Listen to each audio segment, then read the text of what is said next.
अजीज़ तलबा तलबात, बात करते हैं मतवाज़न ग़ज़ा को तरतीब देते वक्त कौन से ऐसे इंपॉर्टेंट अवामिल हैं जो आपने जहन में रखने हैं। पिछले प्रोग्राम्स में हमने बात की थी ग़ज़ाई अज्जा के ग्रुप्स के बारे में और उसके साथ साथ कौन से अवामिल थे जो उस पर असर अंदाज करते थे। अब हम बात कर रहे हैं कि किस तरीके से आप इसको प्लान कर सकते हैं। सबसे पहले चीज़, क्योंकि एक घर में बहुत से अफराद मिलजुल के रह रहे होते हैं तो हर शख्स की उसकी उम्र के मुताबिक, उसकी जिन्स के मुताबिक, मैंने आपको बताया कि उसको ग़ज़ाई अज्जा की ज़रूरत होती है। लेकिन इसके साथ जो एक और चीज़ जो है वो बहुत इंपॉर्टेंट, वो ये है कि आपने अपने कुनबे की पसंद नापसंद का भी ख्याल रखना है। बहुत से घरानों में बच्चे ऐसे हैं जो कि बहुत सी चीज़ों को खाना पसंद नहीं कर रहे होते, कोई बुज़ुर्ग हैं जिनको कोई ख़ास जो है ग़ज़ाई अज्जा या ख़ास जो है वो फूड आइटम्स पसंद नहीं, तो उसको भी आपने जो है वो मद्देनज़र रखना है। सो मतवाज़न ग़ज़ा को तरतीब देते वक्त जो सबसे पहली चीज़ आपने जहन में रखनी है वो है कुनबे की पसंद और नापसंद का ख्याल। अब उसमें क्या किया जा सकता है, ऐसा तो नहीं कि किसी एक की चॉइस के अकॉर्डिंगली आप एक चीज़ को प्रिपेयर करें और दूसरे की चॉइस को हम पीछे डाल दें।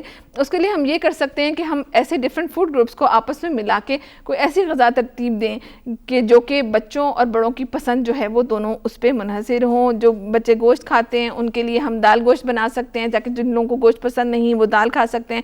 इसी तरह मुख्तलिफ़ किस्म की सब्जियाँ कुछ लोगों को पसंद नहीं होती तो उसके अल्टरनेटिवली हम दाल चावल का इस्तेमाल करते हैं, कटलेट्स बनाते हैं। So there are so many different food varieties जिनको हम मिलाकर एक दूसरे की पसंद का ख्याल रख सकते हैं।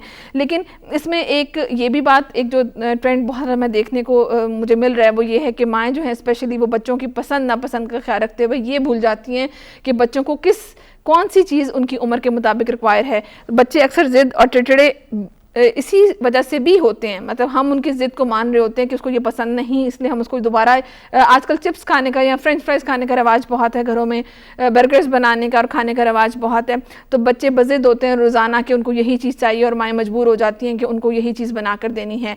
ये बात आप जहन में रखें कि आहिस्ता आहिस्ता बच्चे जो हैं वो एक स्लेट की मानंद होते हैं, हम उस पर जो लिखते जाते हैं वो उन पर वही वाली फूड चॉइसेस जो है वो उनके लिए डेवलप होना शुरू हो जाती हैं। बहुत से फॉरेन कंट्रीज़ की अगर मैं बात करूँ तो आपने देखा होगा अक्सर कि वहाँ पर जो बच्चे हैं वो बहुत छोटी उम्र में खुद खाना पीना शुरू कर देते हैं और ये कहा जाता है कि 1 साल की उम्र तक जो है वो बच्चे को डाइवर्सिटी ऑफ फूड या हर किस्म की खुराक से जो है ना उनको उससे मुतारिफ करवा देना चाहिए। सो यहाँ पे ये ट्रेंड थोड़ा सा कम है। एक तो ये चीज़ बड़ी इंपॉर्टेंट है। दूसरी चीज़ ये है कि क्या आपने नोटिस किया कभी कि आप बच्चे को जो खुराक दे रहे हैं वो उसकी वजह से तो चिड़चिड़ा और ज़िद्दी नहीं हो रहा।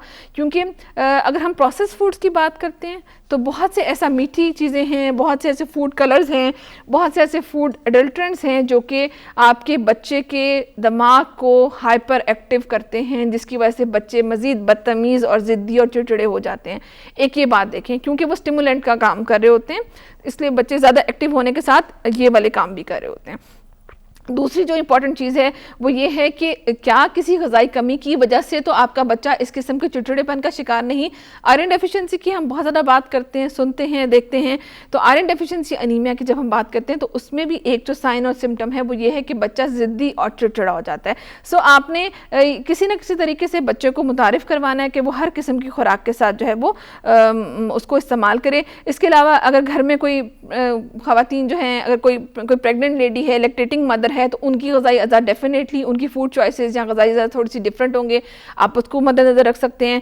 ऐसा नहीं होता कि जो दूध है वही तमाम ग़ज़ाई अज़ा फराहम करता है। अगर दूध नहीं अवेलेबल तो हम लस्सी भी पी सकते हैं, लस्सी के अंदर भी वही न्यूट्रिएंट्स होते हैं जो हमें दूध फराहम करता है। सो डिफरेंट चीज़ों को आप डिफरेंट तरीके से ट्राई कर सकते हैं। गोश्त अफोर्ड नहीं कर सकते तो लोबिया, सुर्ख लोबिया इस्तेमाल करें, कलेजी इस्तेमाल करें। वो भी नहीं कर सकते तो सब्ज़ पत्तों वाली सब्ज़ियाँ हैं जिसमें साग है, पालक है, उनका इस्तेमाल अच्छा करके हम उनकी ग़ज़ाई ज़रूरत को पूरा कर सकते हैं। अब इसके साथ एक और चीज़ जो है वो है कि जी किस तरीके से हम ग़ज़ा तैयार करते में सहूलत ले सकते हैं या वक्त की बचत कर सकते हैं। अक्सर मतवाज़न ग़ज़ा को तैयार करते हुए लोग ये समझते हैं कि शायद हमें बहुत से अवामिल को जो है मद्देनज़र रखना है तो वहाँ पर हमें ज़्यादा वक्त दरकार होगा, क्योंकि इस तरह का दौर है कि हर के वक्त के पास शख्स के पास जो है वो वक्त की कमी है। तो उसके लिए जो है हमें देखना पड़ता है कि कौन सी ऐसी चीज़ें जो हैं वो हम जल्दी जल्दी बना सकते हैं और किस तरीके से बना सकते हैं। इसमें जो खातून खाना है उनका बहुत इंपॉर्टेंट रोल है। अक्सर जो है वो फूड तैयार करते हुए बहुत देर तक सब्जियां या दालों को भिगोने का रवाज है। दालों को इसलिए भिगोया जाता है कि वो फूल के नरम हो जाएं, या सब्जी को इसलिए भिगोया जाता है पानी में कि वो साफ़ हो जाए। लेकिन जब बहुत देर तक सब्जी जो है वो भीगी रहेगी पानी में, तो उसमें जब वो पानी फेंकते हैं तो बहुत से ग़िज़ाई अज्जा उसके साथ निकल जाते हैं। खाने को पकाने के लिए बहुत ज़्यादा भूनने के बजाय हम प्रेशर कुकर का इस्तेमाल करके अपना वक्त और बचत जो है वो वक्त की बचत कर सकते हैं और सहूलत ले सकते हैं। इसके अलावा कुछ चीज़ों को प्री कुक करके रखने का रवाज भी जो है वो हो सकता है। इसमें मैं फ्रोज़न फूड्स की बात नहीं कर रही बिल्कुल भी, मैं सिर्फ ये कह रही हूँ कि हम खाने की प्रेपरेशन थोड़ा पहले करके हम उसको वक्त पे जो है वो तैयार कर सकते हैं, ताकि हमें जो है वक्त की बचत हो जाए और सहूलत भी हो जाए। खाने की तैयारी के दौरान जो एक और चीज़ इंपॉर्टेंट है वो है सफाई का ख्याल। अक्सर देहातों में देखा गया है कि ख़वातीन सफाई का ध्यान नहीं रखती, जिसकी वजह से उनके बच्चे, स्पेशली 5 साल से छोटी उम्र के जो बच्चे हैं वो बहुत ज़्यादा बीमार होते हैं, और खुदा न खासा वहाँ पर जो मौत की शरह अमवात है वो भी ज़्यादा है बनिस्बतन शहरों के। उसमें बहुत ही चीज़ें रोल प्ले कर रही होती हैं। सफाई का नाकस इंतज़ाम होना, मक्खियाँ वगैरह इस तरह की चीज़ें बहुत ज़्यादा होना, जो ग़िज़ाई चीज़ें उनको मिल रही हैं वो साफ़ सुथरी नहीं होती, ख़वातीन को या माओं को इतना ज़्यादा नॉलेज या उनको इतनी ज़्यादा जिसे कहते हैं कि आगाही नहीं होती कि किस तरीके से चीज़ों को धोना है, साफ़ करना है, टॉयलेट यूज़ करने के बाद हाथ वॉश करने हैं, बच्चों की बॉटल्स या फीडर्स को किस तरह ख्याल रखना है, किस तरह साफ़ करना है, अच्छे तरीके से रखना है कहीं। सो ये चीज़ें जो हैं ये भी बहुत ज़रूरी हैं, क्योंकि अगर हम पूरी मतवाज़न ग़िज़ा तैयार करें लेकिन अगर हम ग़िज़ाई अज़्ज़ा को अच्छे से वॉश नहीं करें, हमारे हाथ धुले हुए नहीं हैं, या फिर किचन में मक्खियाँ या इस तरह की चीज़ें बहुत ज़्यादा हैं, तो आप ये समझ लें कि उसका कोई फ़ायदा नहीं, बिकॉज ये सब चीज़ें आपको बीमारी की तरफ ले करके जा रही हैं। सो आप ये चीज़ें भी जहन में रखें कि आपने सफाई का भी ख़ास ध्यान रखना है। इसके साथ ग़िज़ा में जायका और खुशबू का लिहाज करना ये बहुत इंपॉर्टेंट है, क्योंकि अगर डेफिनेटली खुराक जो है वो अच्छी नहीं बनी हुई, उसका जायका अच्छा नहीं है, टेस्ट अच्छा नहीं है, फ्लेवरफुल नहीं है, या उसकी खुशबू अच्छी नहीं है, तो बाकी जो घर वाले हैं वो उनका दिल नहीं चाहेगा कि वो उसको इस्तेमाल करें। सो ये बहुत ज़रूरी है कि आप इन चीज़ों को भी देखें। आजकल जो है वो मीडिया का दौर है, टाइम है, बहुत सी रेसिपीज़ डिफरेंट चैनल्स पे, डिफरेंट प्लेटफॉर्म से आपको मिलती हैं, बुक्स अवेलेबल हैं, उनको हम देख सकते हैं, जिसमें हम वक्त की बचत कर सकते हैं और उसके साथ साथ हम लजीज या बेहतरीन खाना जो है वो हम तैयार कर सकते हैं। अक्सर ख़वातीन ऐसी हैं जो कि खाने पकाने पर तवज्जो नहीं करी होती, उसकी वजह से खाना जल जाता है, ख़राब हो जाता है, तो उसकी वजह से पैसों का भी नुकसान होता है, वक्त का भी नुकसान होता है, और फिर जो हैं घर वाले या जो हमारे कुनबे के लोग हैं उनको भी प्रॉब्लम आती है, या उनको भी वो मज़ा नहीं आता। सो इसका आपने ख्याल रखना है। खुराक की मिकदार अपने घर के मुताबिक प्रिपेयर करें। अगर मर्द हैं, बच्चे हैं, तो उनको आपको पता है क्योंकि कैलोरीज और उनको फूड ज़्यादा रिक्वायर है, तो उनके मुताबिक आप उसको प्रिपेयर करें।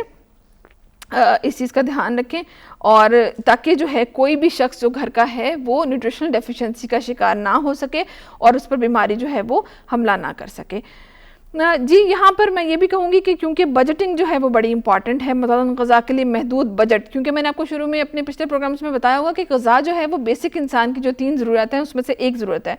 तो हमारी जो जितनी भी आमदन है, मेरे ख्याल में उसका जो मेजर हिस्सा है वो हमारी खुराक पे ही सर्फ होता है।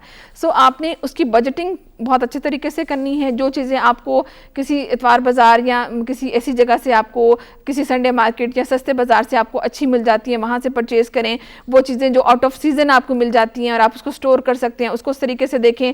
कोशिश करें कि जब ग़िज़ा को ज़ख़ीरा करें या महफूज करें तो उस पर किसी किस्म की जो है वो हशरात का जो है वो हमला ना हो, ताकि आप उसको ज़ाया ना कर सकें। इसके अलावा जो है मुख्तलिफ़ किस्म की, मैंने आपको बताया कि फल, सब्जियाँ, फ्रूट सबको मिक्स करके भी हम अपने बजट के अकॉर्डिंगली काम कर सकते हैं। ऐसा नहीं कि सिर्फ आपके पास बजट ज़्यादा हो तो ही आप मतवाज़न ग़िज़ा जो है वो हासिल कर सकते हैं। ये तमाम चीज़ें हैं जिसको हम देखते हैं। इसके साथ साथ जो है वो बच्चों के लिए बात करते हैं। देसी घी शहरों में बहुत ज़्यादा एक्सपेंसिव हो रहा है, मिलना मुश्किल है। देहात में इसकी अवेलेबिलिटी बनिस्बतन ज़्यादा होती है।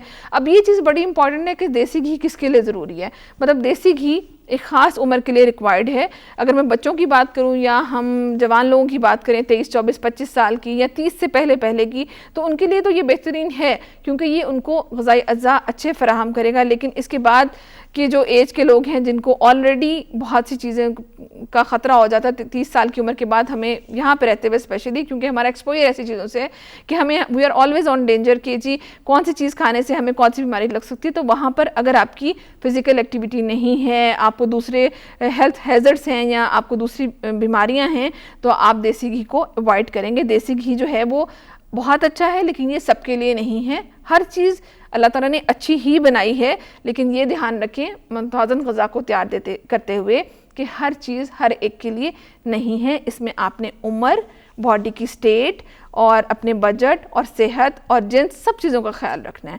ये हम बात कर रहे हैं अपने कौन से ऐसे ग़िज़ाई अज़ा हैं जो कि उनको हम इस्तेमाल कर सकते हैं अपनी मतवाज़न ग़िज़ा को तैयार करने के लिए। और ये अभी जो हमने बात की वो उन ग़िज़ाई अज़ा को इस्तेमाल करने के बारे में बात थी कि हम कौन कौन से अवामिल को मद्देनज़र हमें रखना है और हमने फिर उसके मुताबिक जो है वो अपनी मतवाज़न ग़िज़ा अपने कुनबे की सेहत और उनकी पसंद के मुताबिक जो है वो तैयार करनी है।